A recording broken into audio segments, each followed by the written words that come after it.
तर तुम्ही आवाज ऐकलाच असेल, तर आज आपण करणार आहोत मस्त असे क्रिस्पी पंजाबी समोसे। तर त्यासाठी सगळ्यात आधी इथे कणिक मळून घ्यायची आहे, म्हणजे मैदा। त्यानंतर मीठ घातलं आहे, याच्यात मी थोडीशी कलौंजी टाकली आहे आणि गार तेल घालून याचा एक घट्टसर गोळा असा मळून घ्यायचा आहे।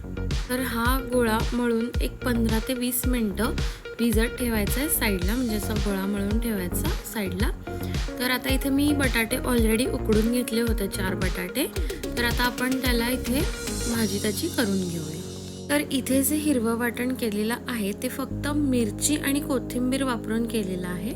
आणि इथे हे असे आपण जे बटाटे उकडून घेतले ते असे मॅश हाताने करायचे। त्यानंतर मीठ, जिरेपूड, धणेपूड, गरम मसाला असं सगळं घालायचं आणि हे छान सगळं मिक्स करून घ्यायचं आणि मग हे थंड व्हायला साईडला ठेवून द्यायचं। तर हे साईडला ठेवायच्या आधी ह्याच्यामध्ये लिंबू पिळायचा आणि आता आपण इथे समोसाची तयारी करूया। तर मैद्याची असं एक गोळा घ्यायचा, त्यानंतर ते असं लाटून घ्यायचं आणि मग त्याला मधनं सुरीनं कट करून घ्यायचं आणि समोसाचा असा कोन तयार करून त्याच्यामध्ये सगळं फिलिंग घालायचं।